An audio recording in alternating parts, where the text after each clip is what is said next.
اللہ نے بیان فرمایا کہ یہ جو خاندانی رشتہ ہے اور یہ جو سسرالی رشتہ ہے یہ اللہ کی نعمتوں میں سے ہے۔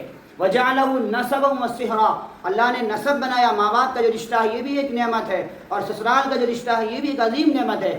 ایک آدمی کون سے گاؤں کا رہنے والا ہے، ایک لڑکی کون سے گاؤں کی رہنے والی ہے، ایک دوسرے کو جانتے نہیں تھے، پہچانتے نہیں تھے، اسلام نے دونوں کو ایک پاکیزہ حلال طریقے سے دونوں کو جوڑ دیا۔ اب یہ اس کے گھر والے، وہ اس کے گھر والے، وہ اس کے درد میں شریک، یہ اس کے درد میں شریک، وہ اس کے ہمدرد، وہ اس کے غمگسار۔ اب یہ لڑکی ہے، اس کے گھر میں آئی، اس کی بیوی بنی، کل ہو کل کے ماں بنتی ہے، پھر اس کے بعد نانی بنتی ہے، پھر وہ دادی بنتی ہے، پورے خاندان کی سربراہ بن جاتی ہے، اور یہ باپ بنتا ہے، پھر دادا بنتا ہے، پھر نانا بنتا ہے۔ اس طریقے سے پورا ایک نظام، ایک سسٹم تیار ہوتا ہے۔ ایک نئی نسل کی بنیاد تیار نہیں ہوتی ہے، ایک نئے خاندان کی بنیاد پڑتی ہے۔ فرمایا وَمِنْ آيَاتِهِ أَنْ خَلَقَ لَكُم مِّنْ أَنفُسِكُمْ أَزْوَاجًا لِتَسْكُنُوا إِلَيْهَا وَجَعَلَ بَيْنَكُم مَّوَدَّةً وَرَحْمَةً إِنَّ فِي ذَلِكَ لَآيَاتٍ لِقَوْمٍ يَتَفَكَّرُونَ۔ اے لوگو سنو، فرماتے ہیں کہ اللہ تعالیٰ کی نشانیوں میں سے، اس کی قدرت کی علامتوں میں سے یہ ہے، یعنی اللہ کو پہچاننے کا ایک طریقہ یہ ہے کہ اس طریقے سے پہچان سکتے ہو کہ اللہ نے تمہارے ہی اندر سے تمہارے لیے جوڑے بنائے۔ جعلکم من انفسکم ازواجا، کس لیے؟ لتسکنوا الیہا، تاکہ تم اس کے ذریعے سے سکون حاصل کرو۔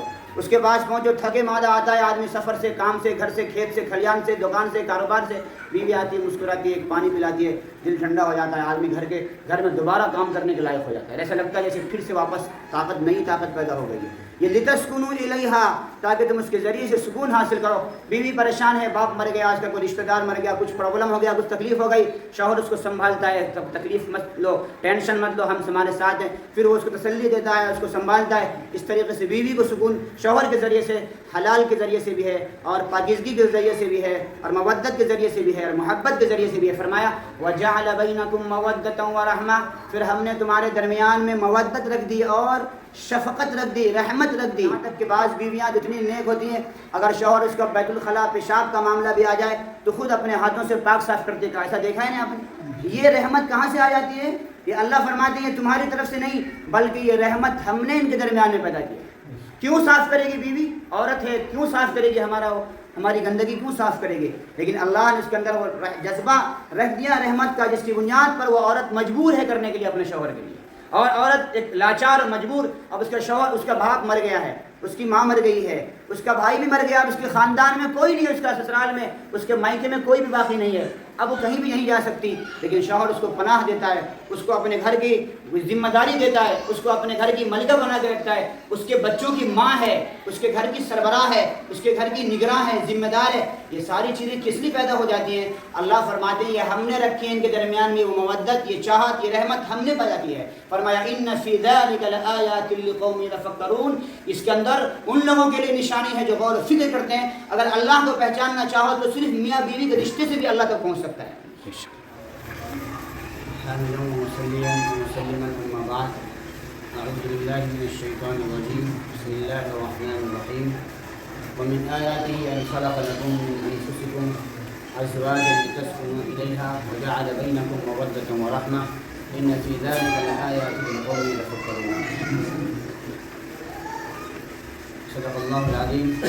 قال رسول اللہ صلی اللہ علیہ وسلم التمسوا الغنى بالنکاح او کما قال علیہ الصلاۃ والسلام۔ گرمی بہت ہے اور آپ حضرات جس گرمی میں یہاں پر تشریف فرما ہے، اللہ تعالیٰ آپ سب حضرات کے جمع ہونے کو قبول فرمائے اور اس کا بہترین بدلہ عطا فرمائے۔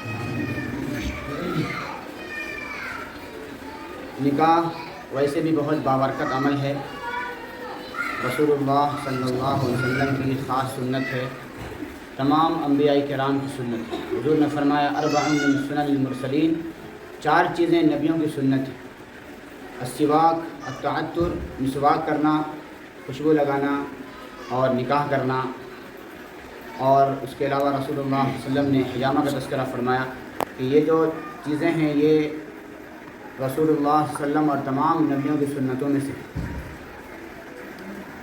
تو ایک تو ویسے ہی بابرکت عمل ہے، دوسرا یہ مسجد میں ہو رہا ہے، اس کی برکت اس اعتبار سے بھی بڑھ جاتی ہے۔ دوسرا نماز کے بعد ہو رہا ہے، نمازیوں کے درمیان پاک صاف ماحول میں صحبت کا اثر پڑتا ہے، نیک مجلس کا اثر پڑتا ہے۔ اللہ تعالیٰ اس نکاح کو ایسا ہی بابرکت بنائے اور دادم حیات اس نکاح کو خیر و خوبی کے ساتھ نبھانے کی توفیق نصیب فرمائے۔ مجلس نکاح میں عام طور پہ لوگ بیان وان نہیں سنتے ہیں، یہ ہمیں پہلے سے اس کا اندازہ ہے، اور جو بیان ہوتا بھی ہے تو ایک وقت گزاری کے لیے ہوتا ہے، چلو بھائی جب تک گواہ تیار ہوں، جب تک لڑکی سے اجازت لی جائے، جب تک کچھ مولانا کا کام ہے کر لیا جائے، تو ایسا ہی ہوتا ہے عام طور پہ۔ لیکن آپ اس مجلس کو ویسا نہ بنائیں، 5 منٹ ہی کے لیے صحیح، لیکن کچھ قیمتی باتیں آپ کے سامنے آ جائیں اور ہم اللہ تعالیٰ ہم سب کو اس پر عمل کی توفیق عطا فرمائے۔ تو اس نیت سے، اس انتظار میں کہ بھائی کہیں لڑکی سے پوچھنے کے لیے، اجازت دینے کے لیے چلو اتنے دیر انتظار کر لیتے، ایسا تو نہیں ہے نا۔ انشاءاللہ اپنی نیت کو خالص کر لیجئے کہ 5 منٹ کے لیے سنیں گے، اللہ کے لیے سنیں گے، عمل کی نیت سے سنیں گے، ہم بھی محتاج، اللہ بھی محتاج، اللہ ہم سب کو عمل کی توفیق عطا فرمائے۔ تو نکاح ایک بہت ہی بابرکت عمل ہے اور اسلام کا ایک بہترین یعنی کہ نظام ہے، ایک سسٹم ہے اللہ تعالیٰ کا، اور انسانی حیات اور انسانی تخلیق اور انسانی نسل کو بڑھانے کا اللہ تعالیٰ کا ایک ایسا پاکیزہ اور خوبصورت اور بہترین نظام ہے جس کا کوئی جواب نہیں ہے، جس کا کوئی ثانی نہیں ہے۔ دنیا میں جتنے بھی رشتے ہیں یہ تمام کے تمام رشتے زمین پر بنائے گئے ہیں، ماں کا رشتہ ہو، باپ کا رشتہ ہو، بھائی کا رشتہ ہو، بہن کا رشتہ ہو، یا کوئی سا بھی رشتہ ہو، صرف ایک ایسا عظیم الشان رشتہ ہے، یہ بیوی اور شوہر کا رشتہ، جسے اللہ تعالیٰ نے جنت میں بنایا ہے اور جنت سے اس کی شروعات کی ہے، اور یہ رشتہ یہاں سے ہوتا ہوا جنت تک پہنچے گا۔ سب سے پہلے آدم علیہ السلام کو بنایا گیا، اتنی خوبصورت جنت ہے، اتنا عظیم جنت ہے، اتنا پیارا جنت ہے جس کے لیے سب لوگ دنیا میں محنت کر رہے ہیں، نماز پڑھ رہے ہیں، روزہ رکھ رہے ہیں، زکوٰۃ دے رہے ہیں، ہر نیکی کا کام کر رہے ہیں، برائی سے بچ رہے ہیں اسی جنت میں پہنچنے کے لیے۔ اور اتنی خوبصورت جنت میں آدم علیہ السلام کو من نہیں لگ رہا، اکیلا پن محسوس ہو رہا ہے، ایسا لگتا ہے کہ کچھ کمی ہے، اور وہ کمی وہاں پر پھول ہے، باغیچہ ہے، کھانے پینے کی ساری چیزیں ہیں، وہاں پر تو خالی خیال کرے تو اللہ تعالیٰ وہاں پر سارا نظام ایسا کیا ہوا ہے کہ آدمی سوچے گا اور سب کچھ حاضر ہے، مگر اس کے باوجود بھی کچھ کمی محسوس ہو رہی تھی۔ اس کمی کو اللہ نے عورت کے ذریعے سے پورا فرمایا۔ ایک عورت کو پیدا کیا گیا حوا کے نام سے، اور پھر اس عورت کے ذریعے سے، اس خاتون کے ذریعے سے حضرت آدم علیہ السلام کا نکاح پڑھایا گیا، اور حضرت آدم علیہ السلام کو نکاح پڑھانے کے بعد گویا کہ اس رشتہ ازدواج میں جوڑنے کے بعد جنت یوں لگتی تھی جیسے کہ مکمل ہو گئی ہے، اور جنت کی جو بہار تھی وہ اور بھی بڑھ گئی ہے۔ جنت کی بہار ایک عورت سے ہوئی ہے، جنت کی بہار ایک بیوی سے ہوئی ہے، جنت کی خوشبو ایک بیوی کے ذریعے سے بڑھی ہے۔ اللہ نے یہ نظام بنایا، اور پھر وہ سارے واقعات بعد کے ہیں کہ وہ کیا ہوا نہیں ہوا، لیکن خلاصہ یہ ہے کہ جنت میں اللہ تعالیٰ نے اس رشتے کی شروعات فرمائی، پھر یہ دنیا کے اندر اس رشتے کو رکھا، اتارا، اور اللہ تعالیٰ نے اپنے احسانات میں سے، اپنی نیکیوں میں سے اللہ نے بیان فرمایا کہ یہ جو خاندانی رشتہ ہے اور یہ جو سسرالی رشتہ ہے یہ اللہ کی نعمتوں میں سے ہے۔ وَجَعَلَهُ نَسَبًا وَصِهْرًا، اللہ نے نسب بنایا، ماں باپ کا جو رشتہ ہے یہ بھی ایک نعمت ہے، اور سسرال کا جو رشتہ ہے یہ بھی ایک عظیم نعمت ہے۔ ایک آدمی کون سے گاؤں کا رہنے والا ہے، ایک لڑکی کون سے گاؤں کی رہنے والی ہے، ایک دوسرے کو جانتے نہیں تھے، پہچانتے نہیں تھے، اسلام نے دونوں کو ایک پاکیزہ حلال طریقے سے دونوں کو جوڑ دیا۔ اب یہ اس کے گھر والے، وہ اس کے گھر والے، وہ اس کے درد میں شریک، یہ اس کے درد میں شریک، وہ اس کے ہمدرد، وہ اس کے غمگسار۔ اب یہ لڑکی ہے، اس کے گھر میں آئی، اس کی بیوی بنی، کل وہ کے ماں بنتی ہے، پھر اس کے بعد نانی بنتی ہے، پھر وہ دادی بنتی ہے، پورے خاندان کی سربراہ بن جاتی ہے، اور یہ باپ بنتا ہے، پھر دادا بنتا ہے، پھر نانا بنتا ہے۔ اس طریقے سے پورا ایک نظام، ایک سسٹم تیار ہوتا ہے، ایک نئی نسل کی بنیاد تیار نہیں ہوتی ہے، ایک نئے خاندان کی بنیاد پڑتی ہے۔ اب ہم 7 بھائی ہیں تو 7 خاندان گویا کہ وجود میں آئے، کوئی 6 بھائی ہے تو 6 خاندان اس کے وجود میں آئے، تو گویا نکاح اور شادی یہ ایک نئے خاندان کی بنیاد رکھنے اور نئے خاندان کی شروعات کرنے کا ایک دن ہے۔ اللہ تعالیٰ نے جنت سے شروع فرمایا اور اس کو جنت تک واپس لے گئے، پھر قرآن میں کہا وَزَوَّجْنَاهُمْ بِحُورٍ عِينٍ کہ اللہ تعالیٰ ہم قیامت کے دن تمام ایمان والوں کے، مومن بندوں کا پھر ہم نکاح حوروں کے ذریعے سے کرائیں گے، وہاں کی نیک عورتوں سے کرائیں گے۔ اللہ تعالیٰ نے جنت میں پھر دوبارہ نکاح کرانے کا اور گویا شادی کرانے کا وعدہ فرمایا۔ گویا یہ عمل جنت سے شروع ہوا، دنیا میں بھی ہوا اور آخرت میں بھی ہوگا۔ جنت میں ماں باپ کا رشتہ کہ پھر کوئی ماں بنے، کوئی باپ بنے، کوئی بھائی بہن بنے، وہاں یہ رشتہ نہیں ہوگا، لیکن وہاں پھر سے بیوی کا رشتہ شروع کیا جائے، اور پھر وہ منظر ہی کیسا ہوگا جس میں اللہ خود نکاح پڑھوائیں گے، جس میں رسول اللہ صلی اللہ علیہ وسلم تشریف رکھیں گے، جس میں صحابہ کرام ہوں گے، سارے کے سارے انبیاء ہوں گے، صلحاء ہوں گے، شہداء ہوں گے، اور نیک لوگ ہوں گے، متقی پرہیزگار اولیاء کرام ہوں گے۔ اللہ تعالی ہم سب کو وہاں تک وہ پہنچنے کی توفیق نصیب فرمائے اور ہم سب کا اجتماع وہاں فرمائے۔ تو یہ جو نکاح ہے ایک عظیم الشان گویا کہ ایک سلسلہ ہے جو اللہ نے ہمیں تحفے کے طور پر عطا فرمایا، اور قرآن میں اس کا باضابطہ اللہ نے اپنی نشانیوں میں سے ذکر فرمایا وَمِنْ آيَاتِهِ أَنْ خَلَقَ لَكُم مِّنْ أَنفُسِكُمْ أَزْوَاجًا لِتَسْكُنُوا إِلَيْهَا وَجَعَلَ بَيْنَكُم مَّوَدَّةً وَرَحْمَةً إِنَّ فِي ذَلِكَ لَآيَاتٍ لِقَوْمٍ يَتَفَكَّرُونَ۔ اے لوگو سنو، فرماتے ہیں کہ اللہ تعالیٰ کی نشانیوں میں سے، اس کی قدرت کی علامتوں میں سے ایک یہ ہے، یعنی اللہ کو پہچاننے کا ایک طریقہ یہ ہے کہ اس طریقے سے پہچان سکتے ہو کہ اللہ نے تمہارے ہی اندر سے تمہارے لیے جوڑے بنائے۔ جعلکم من انفسکم ازواجا، کس لیے؟ لتسکنوا الیہا، تاکہ تم اس کے ذریعے سے سکون حاصل کرو۔ اس کے پاس پہنچو، تھکے مادہ آتا ہے آدمی سفر سے، کام سے، گھر سے، کھیت سے، کھلیان سے، دکان سے، کاروبار سے، بیوی آتی ہے مسکراتی ہے، ایک پانی پلاتی ہے، دل ٹھنڈا ہو جاتا ہے، آدمی گھر میں دوبارہ کام کرنے کے لائق ہو جاتا ہے، ایسا لگتا ہے جیسے پھر سے واپس نئی طاقت پیدا ہو گئی ہے۔ یہ لتسکنوا الیہا، تاکہ تم اس کے ذریعے سے سکون حاصل کرو۔ بیوی پریشان ہے، باپ مر گیا، آج کا کوئی رشتہ دار مر گیا، کچھ پرابلم ہو گیا، کچھ تکلیف ہو گئی، شوہر اس کو سنبھالتا ہے، تب تکلیف مت لو، ٹینشن مت لو، ہم تمہارے ساتھ ہیں، پھر وہ اس کو تسلی دیتا ہے، اس کو سنبھالتا ہے۔ اس طریقے سے بیوی کو سکون شوہر کے ذریعے سے، حلال کے ذریعے سے بھی ہے، اور پاکیزگی کے ذریعے سے بھی ہے، اور مودت کے ذریعے سے بھی ہے، اور محبت کے ذریعے سے بھی ہے۔ فرمایا وَجَعَلَ بَيْنَكُم مَّوَدَّةً وَرَحْمَةً، پھر ہم نے تمہارے درمیان میں مودت رکھ دی اور شفقت رکھ دی، رحمت رکھ دی۔ یہ مودت کیا ہے؟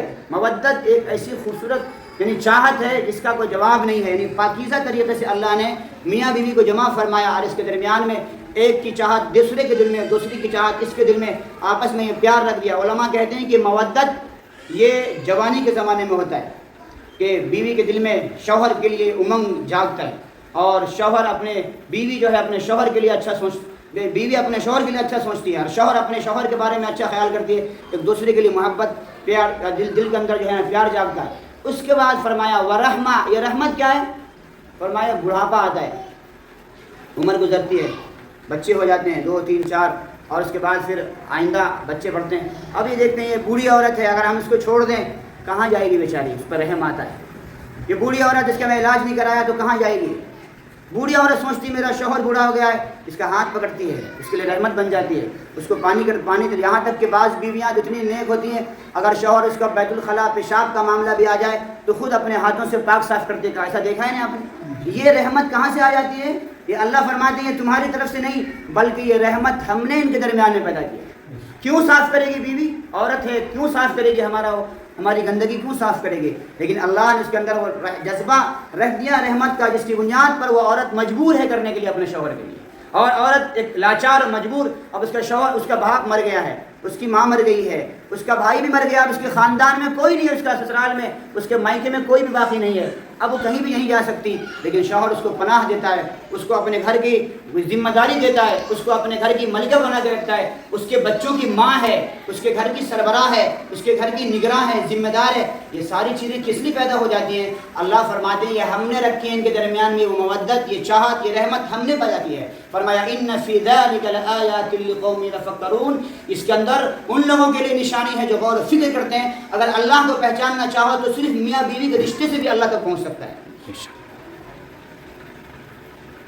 تو یہ عظیم الشان رشتہ ہے، اللہ نے آج ہمارے چھوٹے عزیز بھائی اس کو جو ہے یہ اس کے لیے گویا کہ اللہ نے مجلس سجائی ہے، اللہ تعالیٰ اس کے بابرکت بنائے، زندگی بھر کے لیے اس کو ہمیشہ ہمیشہ کی سعادت کا ذریعہ بنائے، اور اس رشتے کو ہم دونوں خاندان والوں کے لیے، ہمارے دونوں گاؤں والوں کے لیے، اہل علاقہ کے لیے، محلے والوں کے لیے، سب کے لیے بھلائی کا، خیر کا، سعادت کا، عافیت کا، آسانی کا، محبت کا اور آپس میں جڑنے کا ایک ذریعہ بنا دے۔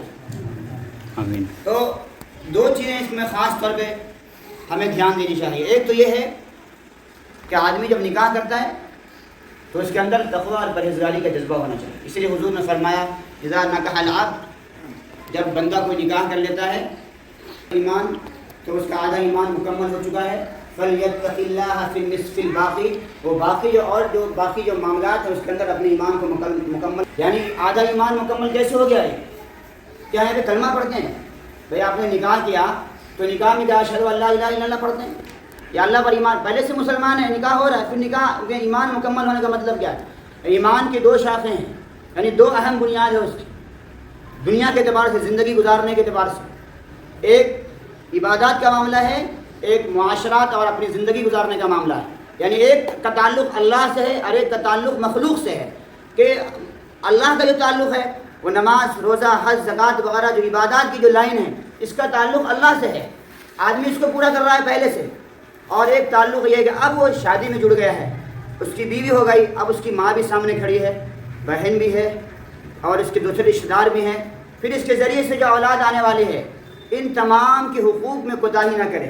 بیوی کی وجہ سے ماں کو تکلیف نہ ہو، ماں کی وجہ سے بیوی کو پرابلم نہ ہو. یہاں سے سلسلہ شروع ہوتا ہے. یہاں سے انسان کے تقوی کا معیار جانچا جاتا ہے کہ یہ کتنا پرہیزگار ہے، کتنا تقوی والا ہے، کتنا عزت والا ہے، کتنا شرف والا ہے.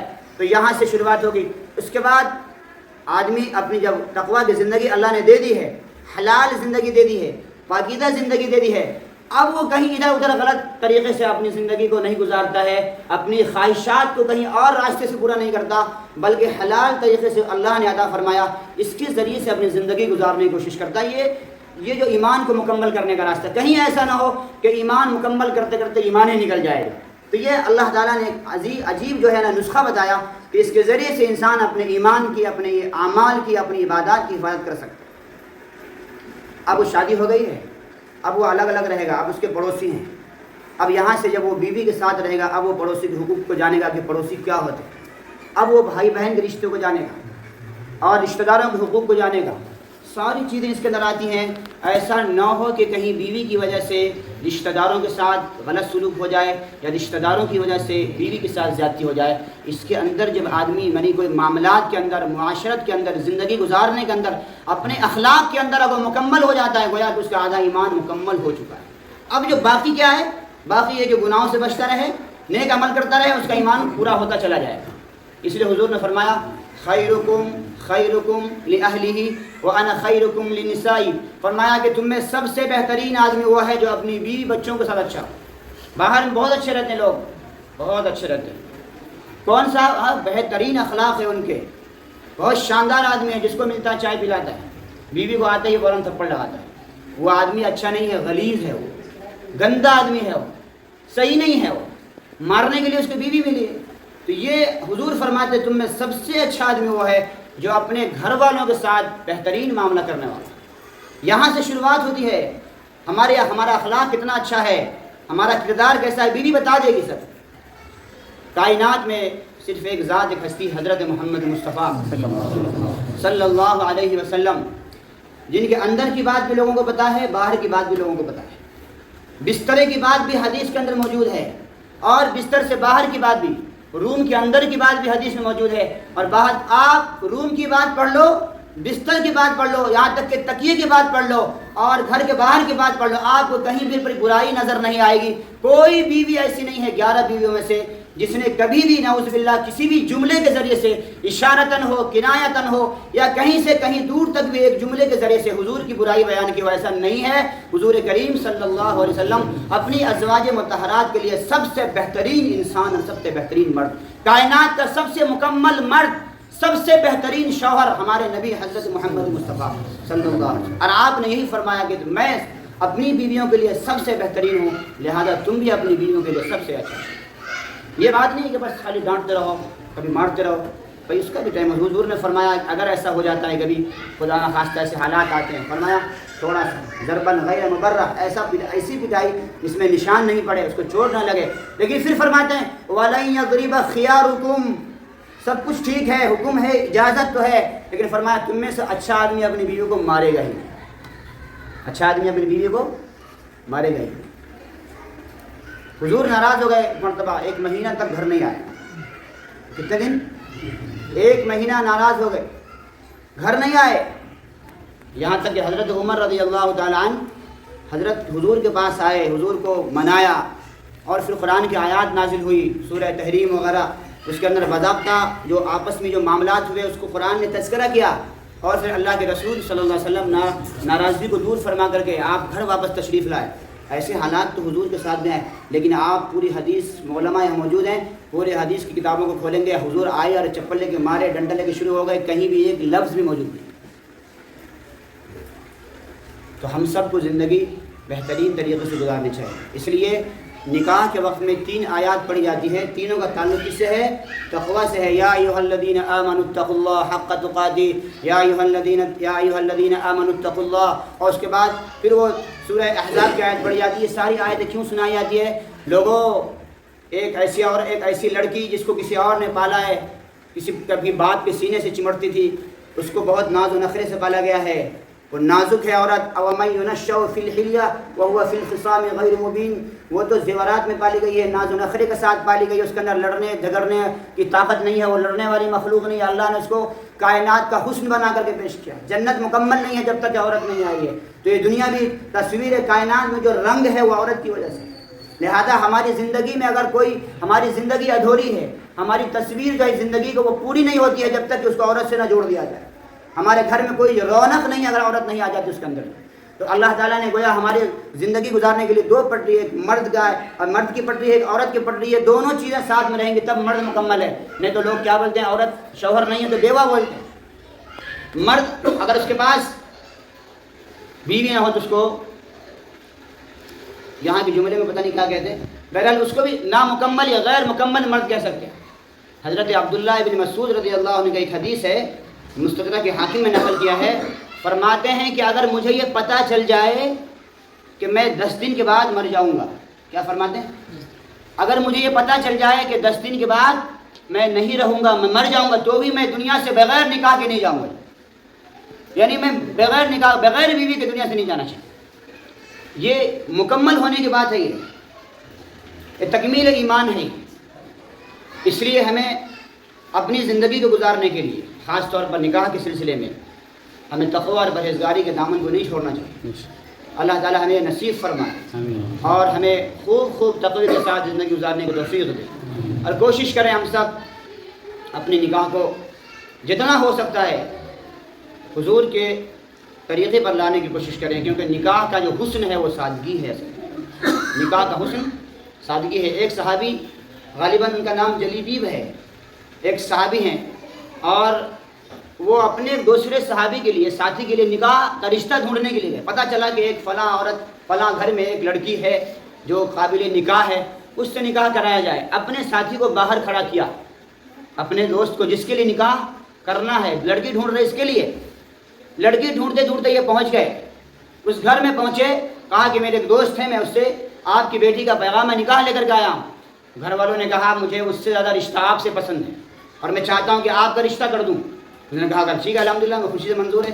وہیں پر بلایا گیا، گواہ بلائے گئے، اور وہیں پر ان کا نکاح ہوا، اور وہ نکاح کر کے باہر آئے، اپنے ساتھی کو بتایا بھائی میرا نکاح ہو گیا، میں تمہارے لیے ڈھونڈنے گیا تھا رشتہ تمہارا نہیں میرا۔ انہوں نے کہا الحمدللہ، مبارکباد، یار کچھ نہیں کہا کہ یار تم تو غدار نکلے، بے وفا نکلے۔ کہا جس کے جو مقدر میں وہ ہو کر کے رہتا ہے۔